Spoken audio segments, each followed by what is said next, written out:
Hello guys, welcome back. स्वागत है आपका आपके अपने चैनल प्रो बैंकर्स में।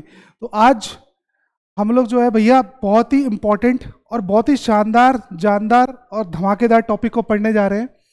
आप लोग देख पा रहे हो हेडिंग क्या है? हेडिंग है सिलॉग्स या सिलॉजिज्म।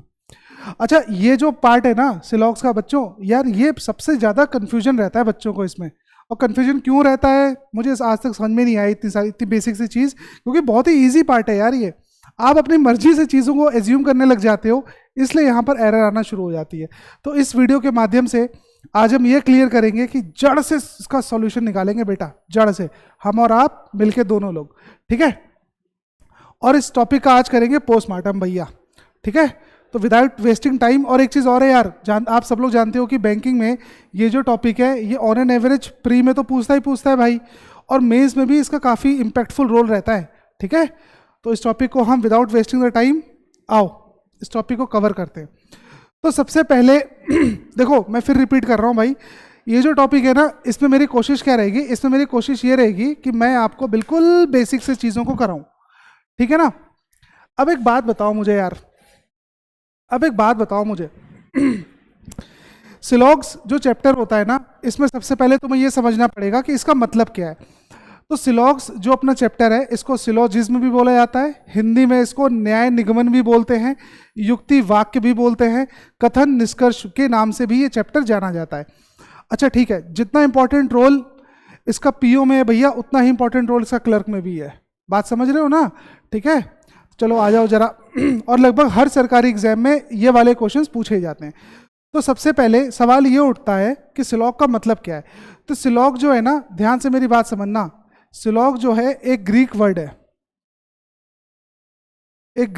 है, जिसका मतलब होता है हमें हिडन रिजल्ट्स को निकालना होगा।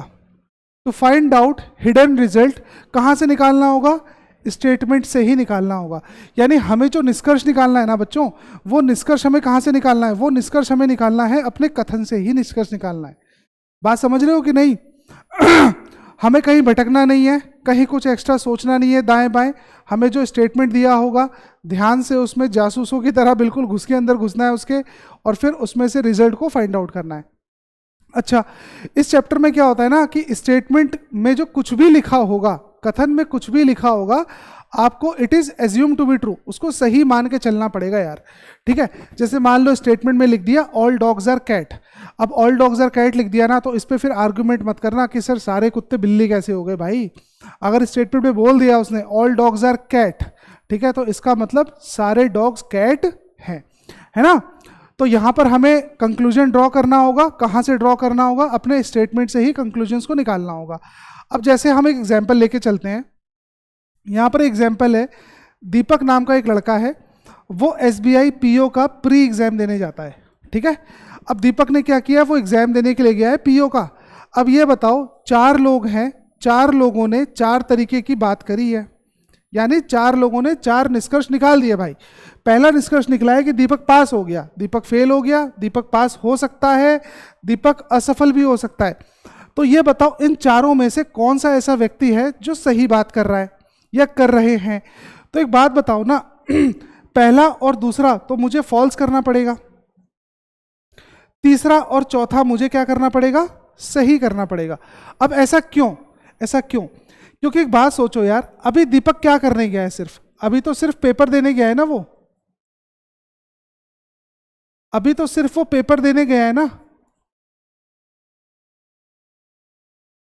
और ये बताओ, क्या इस पेपर का रिजल्ट आ गया है अभी? क्या इस पेपर का रिजल्ट आ गया है अभी? जब तक इस पेपर का रिजल्ट नहीं आया है तब तक मैं उसको ना तो पास घोषित कर सकता हूं, तब तक मैं उसको पास डिक्लेयर नहीं कर सकता हूं, और साथ ही साथ मैं उसको फेल भी डिक्लेयर नहीं कर सकता हूं। मैं सिर्फ क्या कह सकता हूं कि उसने भैया, मैं सिर्फ संभावना लगा सकता हूं कि दीपक पास हो सकता है, दीपक फेल भी हो सकता है। तो मैं ये तो संभावनाएं लगा सकता हूं। अभी तो संभावनाएं क्यों लगाई मैंने? क्योंकि रिजल्ट जो है ना अभी, वो अभी अननोन है, अज्ञात है रिजल्ट अभी। तो जब तक रिजल्ट नहीं पता मुझे, तब तक मैं कोई भी कंफर्म इक्वेशन, कोई भी कंफर्म वैल्यू जनरेट नहीं कर सकता। इस बात को समझो ध्यान से यार। तुम मेरे बारे में कोई भी बात कब कर सकते हो बताओ बच्चों? तुम मेरे बारे में कोई भी बात कब कर सकते हो? तुम मेरे बारे में कोई बात तभी कर सकते हो ना जब तुम्हें मेरे बारे में कंप्लीट नॉलेज हो। जब तक तुम्हें कंप्लीट नॉलेज नहीं है, तुम सिर्फ क्या मार सकते हो? तुक्का मार सकते हो या अनुमान लगा सकते हो, पॉसिबिलिटीज लगा सकते हो, लेकिन कंफर्म इक्वेशन आप जनरेट नहीं कर सकते। लेकिन अगर तुम्हें मेरे बारे में कंप्लीट नॉलेज है, सोचना ध्यान से, अगर तुम्हें मेरे बारे में कंप्लीट नॉलेज है तो कंप्लीट नॉलेज में आप कभी भी संभावना नहीं मारते हो भाई, आप कभी भी पॉसिबिलिटी नहीं लगाते हो। जैसे फॉर एग्जांपल मैंने अगर तुमसे क्वेश्चन पूछा कि ये बताओ मैंने शर्ट कौन से कलर की पहनी है, तो यहाँ तुक्का मारोगे, पॉसिबिलिटी लगाओगे कि कंफर्म इक्वेशन जनरेट करोगे? कंफर्म जनरेट करोगे ना, बोलोगे ना सर आपने व्हाइट कलर की पहनी है। ऐसा क्यों? क्योंकि आपको रिजल्ट नोन है, आपको पता है कि मैंने व्हाइट कलर की शर्ट पहनी है। बात समझ रहे हो ना? तो यहाँ पर ध्यान रखना, एक होता है कंफर्म रिजल्ट, तो कंफर्म रिजल्ट हम तब निकाल सकते हैं जब मुझे पूरी जानकारी हो, और अगर मुझे पूरी जानकारी नहीं है तो मुझे क्या लगाना पड़ेगा? फिर मुझे पॉसिबिलिटीज लगाना पड़ेगा, यानी मुझे अनुमान लगाना पड़ेगा, संभावनाएं लगानी पड़ेंगी, है ना? तो इस बेसिस पे हमारे ये दो इक्वेशन ट्रू हो जाती हैं और ये दो इक्वेशन हमारी फॉल्स हो जाती हैं। तो ध्यान से देखा जाए ना बच्चों, तो एक बात और सुनो, ये वाली जो लाइन है ये मेरी कंफर्म लाइन है। ये कैसी लाइन है? मेरी कंफर्म लाइन है, यानी निश्चित बात है। दीपक पास हो गया, निश्चित बोल रहा हूं मैं।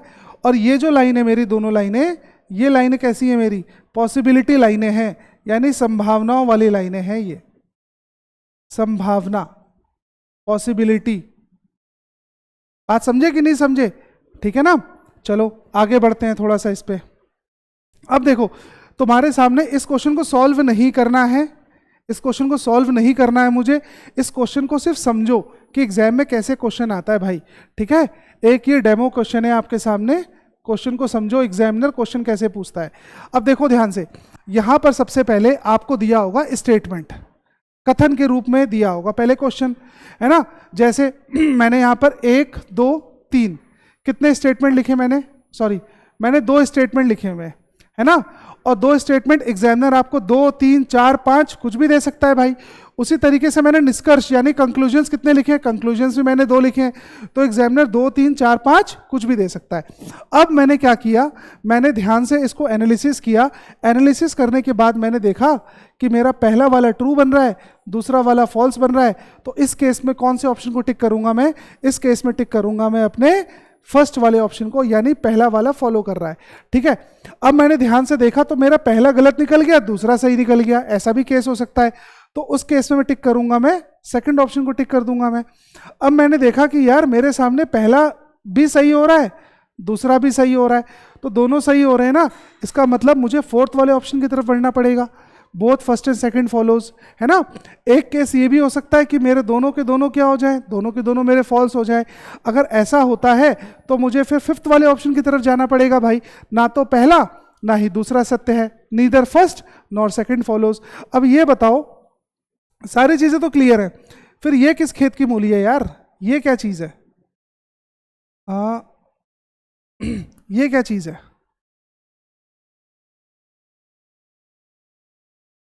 ये क्या चीज है? अब सुनो, ये कुछ भी हो, अभी इसको बिल्कुल डिस्कस मत करो, इसको डाल देता हूं मैं स्पेशल केस में। ठीक है? हम इसको आगे चल के डिस्कस करेंगे कि ये कौन सा ऑप्शन है, और एग्जाम में आइदर और पे क्वेश्चन बनता है भाई, है ना? बात समझ रहे हो कि नहीं? तो इस तरीके से मुझे अपने ऑप्शंस को टिक करना पड़ेगा। अच्छा एक बात और सुनो, यहां पर एक शब्द लिखा है मैंने, इम्प्लिसिट। ठीक है? इम्प्लिसिट, इम्प्लिसिट का मतलब होता है ट्रू, ट्रू या फॉलो करना। ठीक है? या फॉलो करना। आ जाओ, दूसरा शब्द हमारे पास इसका अपोजिट मिलेगा, उसको हम बोलते हैं एक्सप्लिसिट। एक्सप्लिसिट, दोनों नाम से क्वेश्चन पूछे जाते हैं। एक्सप्लिसिट का मतलब होता है फॉल्स, फॉल्स या फॉलो ना करना, फॉलो ना करना। ठीक है? तो बच्चों एक चीज की रिक्वेस्ट है तुम लोगों से भाई, मेरे प्यारे साथियों, मेरे प्यारे बच्चों, मेरे नन्हे मुन्ने दुलारों, एक बात सुनो ध्यान से। कभी भी आप जब सिलॉग का क्वेश्चन पढ़ो तो आप सबसे पहले जो ऊपर डायरेक्शन लिखा होता है ना, उसको एक बार जरूर पढ़ना कि उसमें क्या करने के लिए बोल रहा है। ट्रू करने के लिए, टिक करने के लिए बोल रहा है कि फॉल्स को टिक करने के लिए बोल रहा है। अब हमसे गलती क्या होती है, हम इतनी जल्दी में रहते हैं, टाइम की इतनी शॉर्टेज है, ऊपर से फिर एक्सीलेंस भी काम करना बंद कर देता है भाई। तो उस केस में हमारी आदत होती है ट्रू वाले को टिक करने की, और एग्जामिनर ने ऑप्शन दिया होता है कि भैया check all those option which are logically false या डेफिनेटली फॉल्स, यानी हमें गलत वाले को टिक करना था, लेकिन आदत क्या पड़ी हुई है, आदत पड़ी हुई है ट्रू वाले को टिक करने की, तो बस इसी में तुम्हारे नेगेटिव नंबर आ जाएंगे भाई, है ना। एक नंबर तो जाएगा ही जाएगा और उसका दुख तो होगा, लेकिन जो 0.25 तुम दहेज में यानी माइनस में लेके आते हो ना, इसका तुम्हें ज़्यादा दुख होगा भाई मेरे, ठीक है। तो इन सब चीज़ों को ध्यान रखना, ठीक है ना। चलो अब सुनो ध्यान से, इसमें जो है सबसे पहले जब भी हम कभी अपने सिलॉक का चैप्टर पढ़ते हैं हमें कुछ चीज़ें क्लियर होनी चाहिए, क्योंकि ये सारी चीज़ें मैं बार बार यूज़ करूँगा भाई। तो सबसे पहले मेरा आता है सब्जेक्ट। अब सब्जेक्ट कौन होता है? सब्जेक्ट का मतलब होता है कहानी जिससे स्टार्ट हो, कहानी जिससे स्टार्ट हो, ठीक है, जिससे स्टार्ट हो, बात समझे ना, जिससे कहानी स्टार्ट होगी वो मेरा कहलाता है सब्जेक्ट। प्रेडिकेट या ऑब्जेक्ट वो होता है कहानी जिस पे एंड हो, जिस पे कहानी क्या हो रही होगी, कहानी जिस पे एंड हो।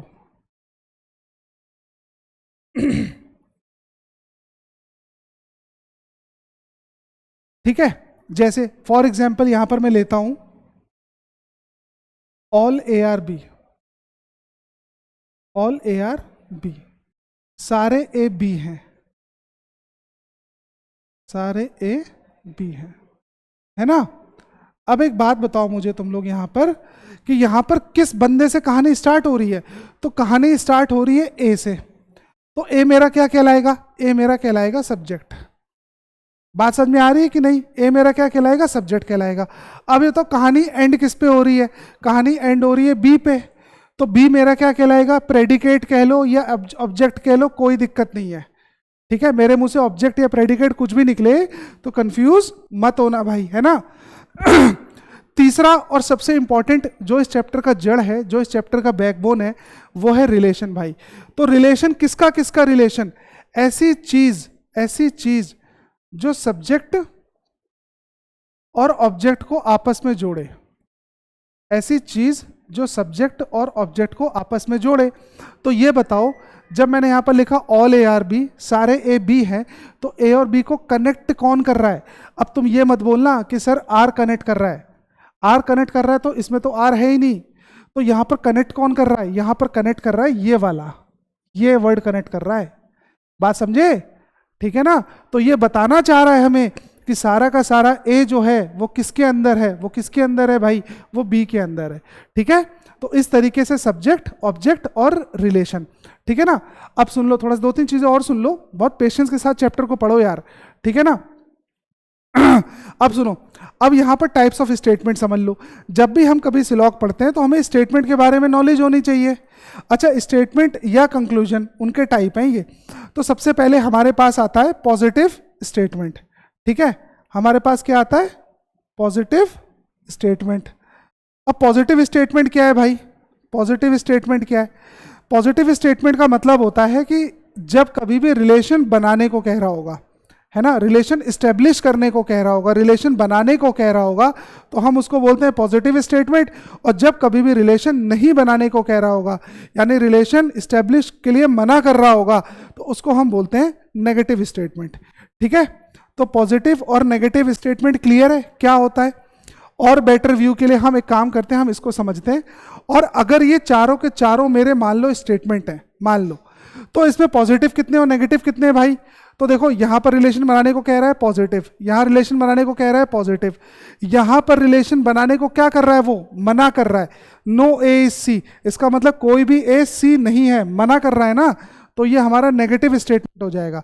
उसी तरीके से ये क्या बोल रहा है, ये बोल रहा है कुछ ए सी नहीं है, सम ए आर नॉट सी, तो ये भी नेगेटिव है, तो इसका मतलब ये दो पॉजिटिव हो गए और ये दोनों नेगेटिव हो गए। तो पॉजिटिव और नेगेटिव क्लियर है क्या चीज होती है, ठीक है। उसी तरीके से पॉजिटिव को हम दो पार्ट में और डिवाइड करते हैं भाई। एक होता है तुम्हारा पॉजिटिव डेफिनेट, ठीक है, और एक होता है पॉजिटिव पॉसिबिलिटी, ठीक है। पॉजिटिव डेफिनेट का मतलब ये होता है, जैसे मान लो कि सपोज मैंने यहां पर लिखा है सम डॉग्स आर कैट, तो सम डॉग्स आर कैट का मतलब क्या हुआ, ये यही तो कहना चाह रहा है ना कि कुछ डॉग्स जो हैं वो कैट हैं, तो रिलेशन बना रहा है डॉग्स और कैट का, वो भी कंफर्म बना रहा है, पॉजिटिव बना रहा है। वो भी डेफिनेट रिलेशन बना रहा है, तो इसको मैंने बोला पॉजिटिव रिलेशन और पॉजिटिव डेफिनेट रिलेशन। ठीक है, इस पे आओ अगले पे, ऑल डॉग्स आर कैट, सभी कुत्ते बिल्ली हैं, इसको क्या कहना चाह रहा है भैया? यहां पर देखो ना, ये भी तो तुम्हारे डेफिनेट है, पॉजिटिव डेफिनेट है, इसका मतलब सारे डॉग्स को कैट के अंदर करना चाह रहा है ये।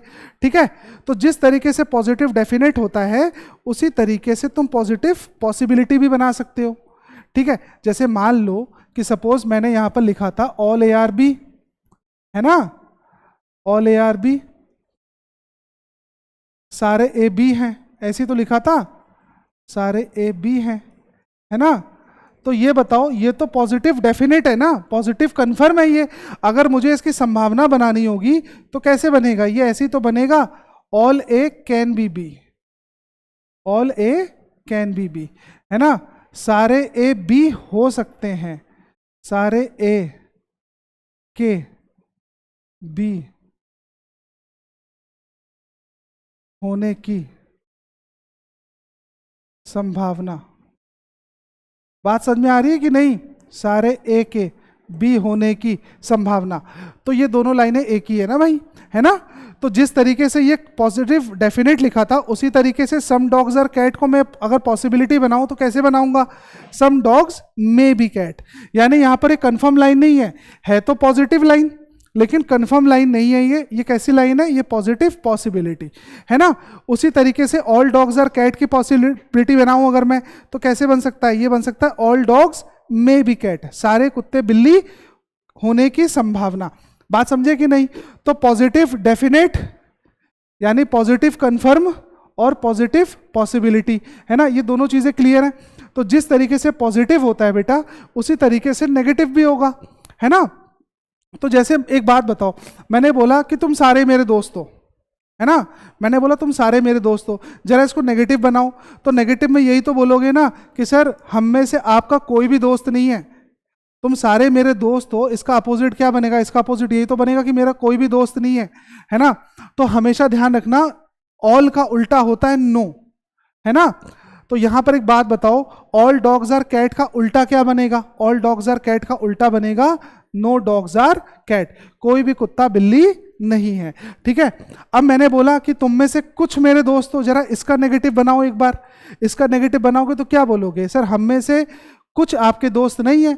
भाई कुछ दोस्त हैं का अपोजिट क्या बनेगा? कुछ दोस्त नहीं है। दोनों केसेस बनेंगे। तो सम डॉग्स आर कैट, अब सम का उल्टा क्या होता है? सम का उल्टा होता है सम नॉट, है ना। तो some dogs are not cat, ये बन जाएगा, कुछ कुत्ते बिल्ली नहीं है। इस तरीके से बनेगा ये चीजें। अच्छा, जिस तरीके से नेगेटिव कंफर्म बना है उसी तरीके से नेगेटिव पॉसिबिलिटी भी तो बनेगी। अब नेगेटिव पॉसिबिलिटी देखो कैसे बनेगी। पहले इसका बना रखा है इन्होंने, some dogs are not cat का। Some dogs are not cat का क्या बना रखा है? Some dogs are not cat, यहां लिखना भूल गया हूं मैं, इज अ पॉसिबिलिटी, कुछ कुत्तों के बिल्ली ना होने की संभावना।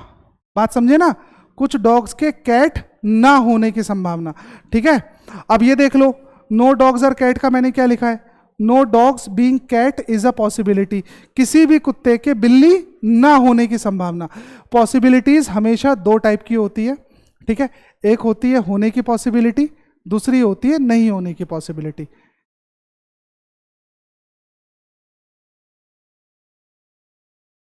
एक होती है होने की पॉसिबिलिटी, एक होती है नहीं होने की पॉसिबिलिटी। तो भाई अननोन रिलेशन में दोनों चीजें सही मानी जाती हैं।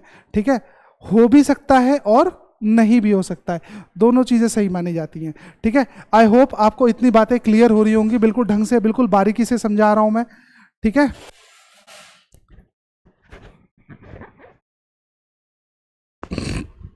आ जाओ। अब देखो हम क्या करते हैं, इस चैप्टर को हम लोग क्या करते हैं, इस चैप्टर को हम सॉल्व करते हैं वेन डायग्राम की हेल्प से। ठीक है, वेन डायग्राम का मतलब क्या होता है भाई?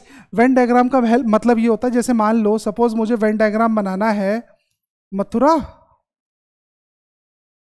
यूपी और इंडिया, है ना। तो अगर मुझे इसका डायग्राम बनाना है तो मैं डायग्राम में क्या करूंगा? मैं एक काम करूंगा, सबसे पहले मैं बना दूंगा मथुरा का। मथुरा किसके अंदर आएगा? मथुरा आएगा यूपी के अंदर। और यूपी किसके अंदर आएगा? यूपी आएगा इंडिया के अंदर। तो मैंने यहाँ पर क्या किया है, मैंने यहाँ पर ना इन तीनों के बीच में रिलेशन को इस्टेब्लिश किया है वेन डायग्राम की हेल्प से। तो वेन डायग्राम क्या करता है, वेन डायग्राम एक ऐसा पिक्टोरियल रिप्रेजेंटेशन है, एक इस तरीके से पिक्चर का रिप्रेजेंटेशन है जो कि सब्जेक्ट और ऑब्जेक्ट के रिलेशन को दर्शाता है। ठीक है, तो इस चैप्टर में हमें क्या करना है, देखो तरीके बहुत सारे होते हैं भाई, लेकिन वेन डायग्राम वाला मेथड इसमें एग्जैक्टली 100% फ्रूटफुल है। तो आप इसी से क्वेश्चंस को सॉल्व करो। ठीक है, और बहुत ज़्यादा भटकने की जरूरत नहीं है भाई। मेरा मानना ये है कि अगर आप किसी से भी पढ़ रहे हो, ठीक है, तो एक काम कर लो, सिर्फ एक टीचर को पकड़ लो, सब सही पढ़ाते हैं, गलत कोई नहीं पढ़ा रहा है बच्चों। इतने इतने बड़े बड़े टीचर्स हैं भाई आपके सामने, है ना अलग अलग प्लेटफॉर्म्स हैं, बहुत अच्छे अच्छे टीचर्स हैं। आप किसी भी एक टीचर्स को पकड़ो और फिर उसके बाद उससे पूरा कंप्लीट पढ़ो यार।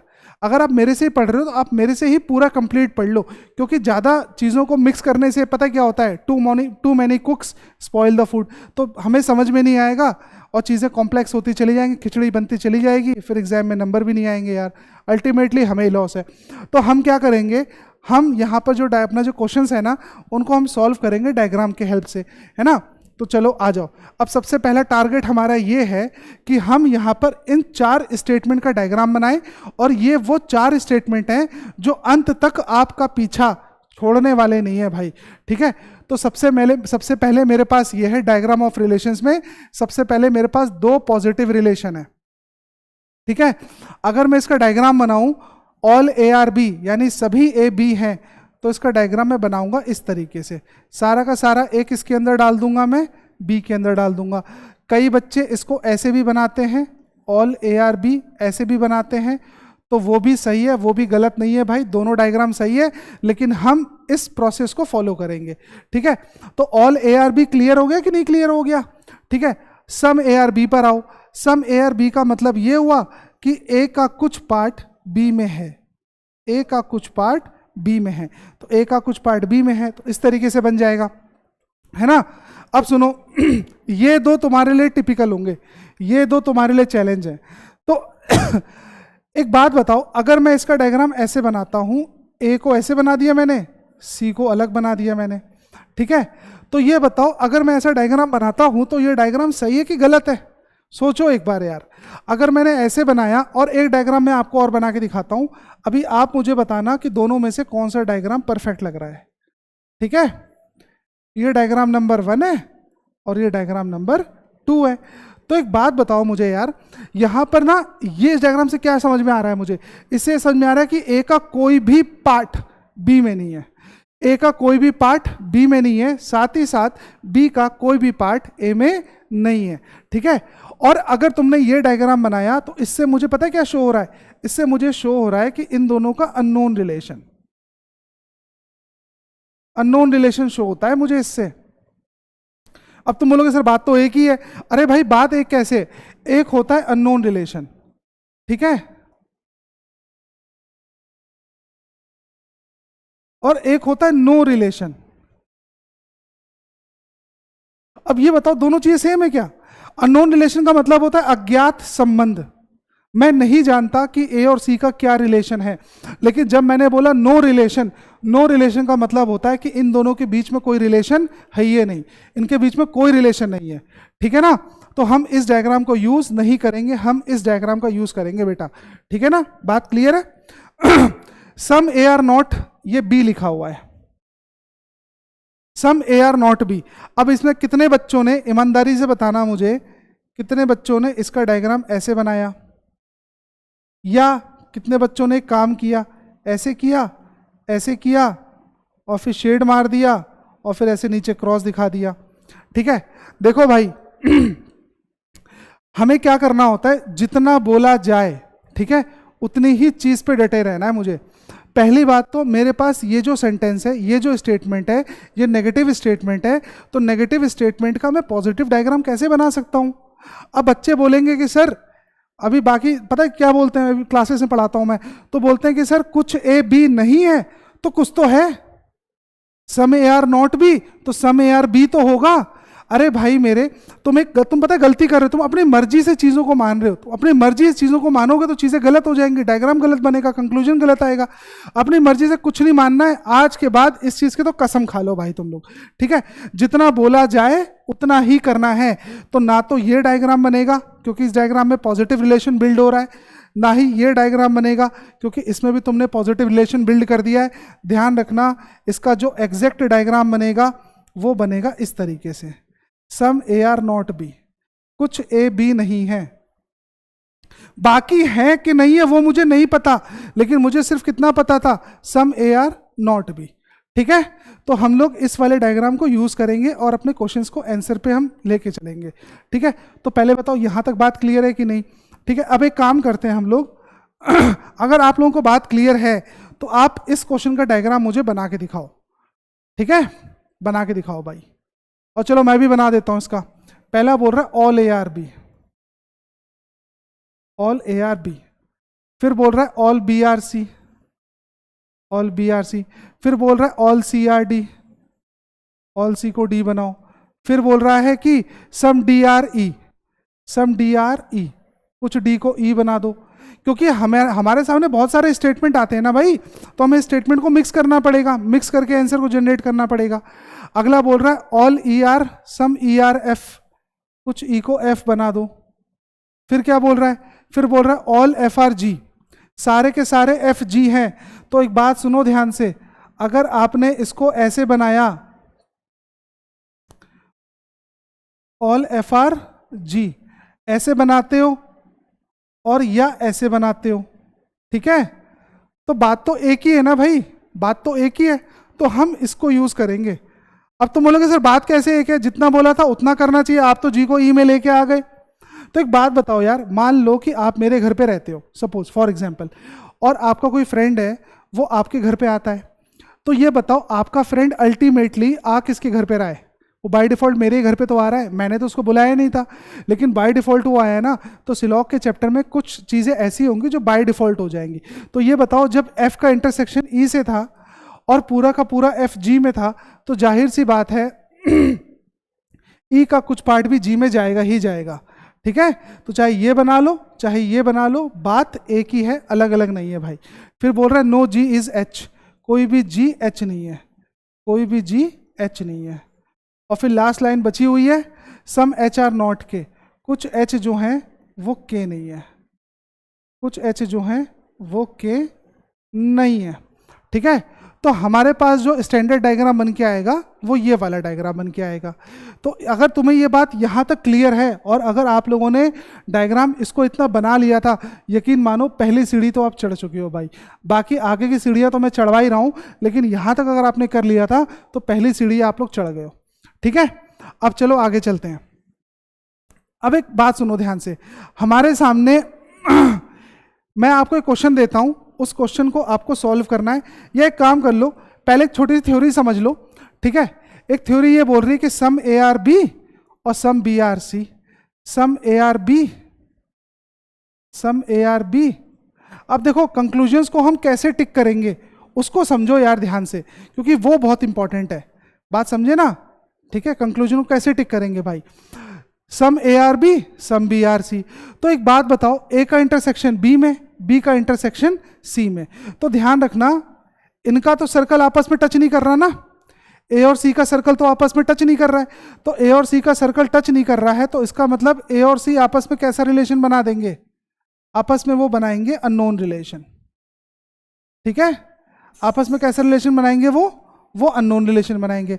और अननोन रिलेशन में आप सब लोग जानते हो, कोई भी डेफिनेट लाइन, कोई भी डेफिनेट कंक्लूजन, कोई भी डेफिनेट कंक्लूजन, कोई भी निश्चित निष्कर्ष, कोई भी निश्चित निष्कर्ष, चाहे वो पॉजिटिव हो या फिर नेगेटिव हो, ठीक है, उसको मुझे करना पड़ेगा फॉल्स,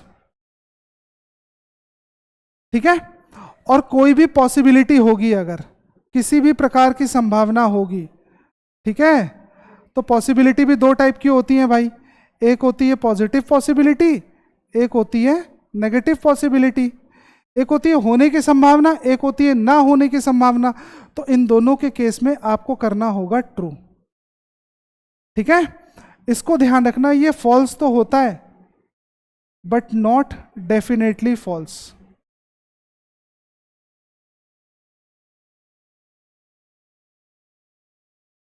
अब ये मैंने अलग से क्या लिख दिया आप लोगों के लिए सरदर्द, यही सोच रहे होगे तुम लोग,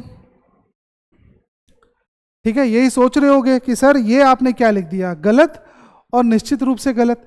भाई मेरे एक बात बताओ, अगर मैं आपके सामने क्वेश्चन पूछूं, मुकेश अगर मैं आपसे क्वेश्चन पूछूं एक कि आज रात होने की संभावना है, सोचो मैंने क्वेश्चन क्या पूछा है, मैंने पूछा है कि आज शायद रात होगी, पानी दे दो, मैंने बोला आज शायद रात होगी, ये लाइन ट्रू है कि फॉल्स है? एक बात सोचो खुद यार, मैंने बोला आज शायद रात होगी, तो आज शायद रात होगी कि रात होके रहेगी? शायद तो नहीं जुड़ सकता ना, ये लाइन तुम्हारी कंप्लीटली फॉल्स थी भाई, रात तो होके रहेगी, शायद क्यों जुड़ेगा उसमें? लेकिन अगर मैं ये बोलूं कि अभी बारिश होगी, मैंने क्या बोला, मैंने बोला अभी बारिश होगी, तो ये लाइन बताओ कैसी लाइन है?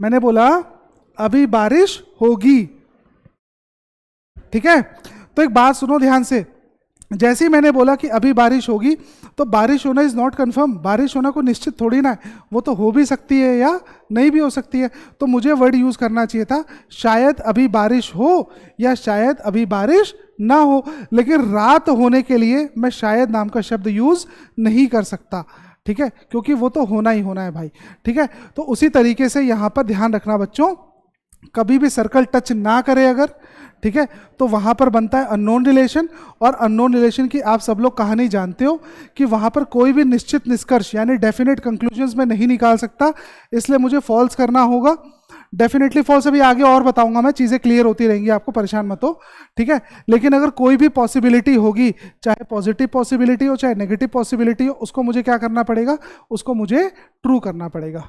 आई होप आपको इतनी बात क्लियर है।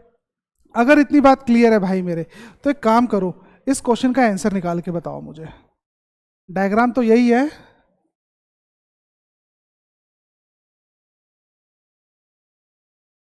अच्छा एक गलती मत करना, तुम सोचोगे यार ए का कुछ पार्ट तो बी में है भाई, और फिर बी का कुछ पार्ट सी में है, तो ए का कुछ पार्ट सी में चला गया, ये सब मत सोचो, बस तुम ये सोचो ए का इंटरसेक्शन बी से है, बी का इंटरसेक्शन सी से है, और ए और सी का रिलेशन कैसा हो चुका है, अननोन रिलेशन हो चुका है। अब मुझे एक चीज बताओ यार, ध्यान से देखो, ऑल ए आर सी, क्या तुम्हें ऑल ए आर सी सभी ए सी तुम्हें दिख रहे हैं? पहली बात तो बात यहां पर ए और सी की हो रही है, और ए और सी का रिलेशन कैसा बन चुका है, अननोन बन चुका है, अभी मैंने आप लोगों को पढ़ाया था, अननोन बन चुका है। तो अगर अननोन बन चुका है तो इसका मतलब मैं इनके बीच में ना तो कोई पॉजिटिव डेफिनेट रिजल्ट निकाल सकता हूं, ना ही मैं कोई नेगेटिव डेफिनेट रिजल्ट निकाल सकता हूं, मैं सिर्फ इनकी पॉसिबिलिटी निकाल सकता हूं, बात समझे? तो उस बेस पे ये वाली वैल्यू मेरी फॉल्स, और यही नहीं यार, ये चारों के चारों फॉल्स होंगे। ध्यान से देख लो एक बार तुम लोग, मैंने बोला all A are C, relation तो अननोन है, अननोन रिलेशन में पॉजिटिव लाइन है, वो भी पॉजिटिव कैसी लाइन है, कंफर्म लाइन है, ठीक है, तो रिलेशन तो अननोन है ना, कंफर्म लाइन काम ही नहीं करेगी, तो ये चारों के चारों फॉल्स हैं। Some A are C confirm positive line है, false. All C are A उल्टा पूछ रहा है तो भी इसको फॉल्स करना पड़ेगा, और फिर सम सी are A, some C are ए उसको भी मुझे क्या करना पड़ेगा, उसको भी मुझे फॉल्स करना पड़ेगा। बात समझ में आ रही है कि नहीं? क्योंकि यहां पर रिलेशन कैसा है, यहां पर रिलेशन है अननोन, और अननोन केस में कोई भी कंफर्म वैल्यू को मैं जनरेट नहीं कर सकता, ना पॉजिटिव ना नेगेटिव। तो ये बताओ ये तीनों वैल्यू क्या होंगी? अब तुम ये नो ए आर सी इसको ट्रू कर दोगे, तुम बोलोगे सर देखो ना, ए का सी से तो कोई इंटरसेक्शन ही नहीं है, तो ए का सी से रिलेशन ही नहीं है। अरे बेटा मैंने अभी थोड़ी देर पहले समझाया था आपको कि एक होता है रिलेशन नहीं होना, एक होता है रिलेशन नहीं होना, एक होता है अननोन रिलेशन, और एक होता है नो रिलेशन। तो नो रिलेशन में तो क्लियर कट होता है ना कि उनके बीच में नो का सिंबल है, भाई नो रिलेशन क्लियर कट है, बात समझे कि नहीं? तो यहां पर ये बताओ मुझे ना एक चीज तुम लोग, यहां पर जब मैंने ये लिखा है कि नो ए आर सी, तो ये ट्रू थोड़ी ना होगा, ये तो फॉल्स करना पड़ेगा मुझे। बात समझ में आ रही है कि नहीं? क्योंकि रिलेशन कैसा बन चुका है, अननोन बन चुका है। अननोन केस में मैं कोई भी डेफिनेट रिजल्ट नहीं निकाल सकता हूं। देखो यही चीज मैंने पीछे लिखी हुई है। अननोन रिलेशन में कोई भी डेफिनेट कंक्लूजन पॉजिटिव पूछे या नेगेटिव पूछे, उसको मुझे क्या करना पड़ेगा, उसको मुझे करना पड़ेगा फॉल्स। और पॉसिबिलिटी कोई भी पूछे उसको मुझे करना पड़ेगा ट्रू। तो इसका मतलब ये सारे के सारे फॉल्स कर देना, आंखें बंद करके चुपचाप, ठीक है। गलत नहीं होगा, तुम्हारा बिल्कुल सही आंसर जाएगा। और ये बताओ, अब इस लाइन को पढ़ो ध्यान से, all A can be C, सभी ए सी हो सकते हैं। तो ये बताओ, बात हो रही है ए और सी की, तो ये बताओ ये कंफर्म लाइन है कि पॉसिबिलिटी लाइन है? पॉसिबिलिटी लाइन है। क्या ए और सी का रिलेशन नोन है कि अननोन है? अननोन रिलेशन है ना। अननोन रिलेशन में तो मैंने आपको पहले ही बताया था, अननोन रिलेशन में पॉसिबिलिटीज चाहे पॉजिटिव हो चाहे नेगेटिव हो, उसको मुझे क्या करना पड़ेगा, उसको मुझे ट्रू करना पड़ेगा। वीडियो पॉज करो, पॉज करने के बाद ये सारे ऑप्शन को टिक करो, ठीक है। और मैं भी टिक कर दे रहा हूं आपको, ये सारे ट्रू होंगे।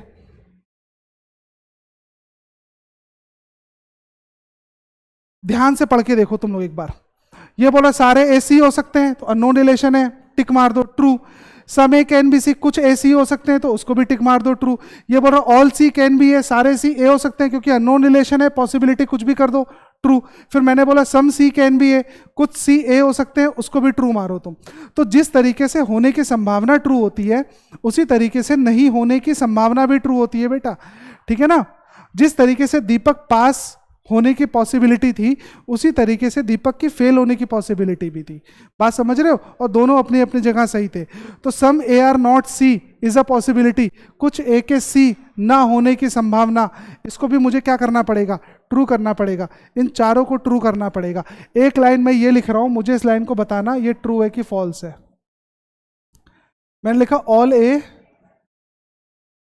कैन नॉट बी सी।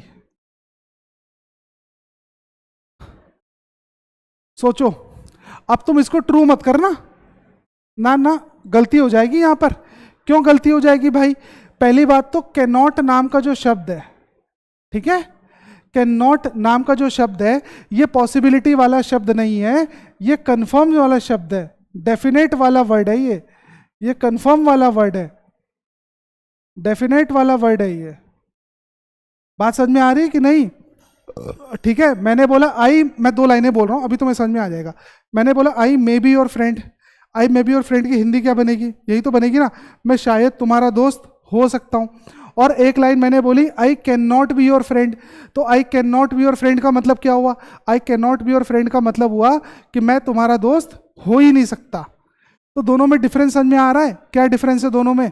ठीक है। तो कैन नॉट नाम के शब्द को आप कभी भी पॉसिबिलिटी में कन्वर्ट मत करना, मत करना, मत करना भाई, ठीक है।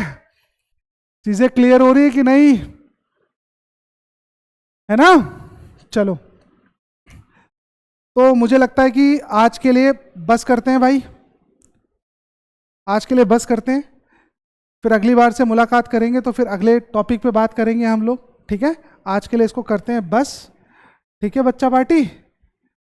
और ध्यान रखना, अगर आपको वीडियो अच्छी लग रही हो, चीज़ें समझ में आ रही हो, ठीक है, तो एक लाइक के मीडियम से हमें सपोर्ट करो भाई थोड़ा सा, और कमेंट करो बच्चों, चैनल को सब्सक्राइब करो, ठीक है। आज समझ रहे हो, प्रो बैंकर्स हमारे चैनल का नाम है। आपको अपडेटेड और डिटेल्ड कंटेंट के साथ रीजनिंग बाय मी यानी रीजनिंग बाय पीयूष उपाध्याय और मैथ्स बाय जय सारस्वत, हम दोनों मिलकर इस चैनल को भी रन कर रहे हैं बेटा, ठीक है। आप थोड़ा सपोर्ट करो इन चीज़ों के लिए, ठीक है ना, और जुड़े रहो हमारे साथ बिल्कुल लास्ट तक। इस वीडियोस को पूरा कंप्लीट करना। आपको मैं गारंटी दे रहा हूँ कि सिलॉग्स में जो दिक्कत आपके सामने आती है वो दिक्कत अगली बार से नहीं आएगी, ये मेरी गारंटी है, ठीक है। टिल देन कल मुलाकात करते हैं फिर। Okay, good bye.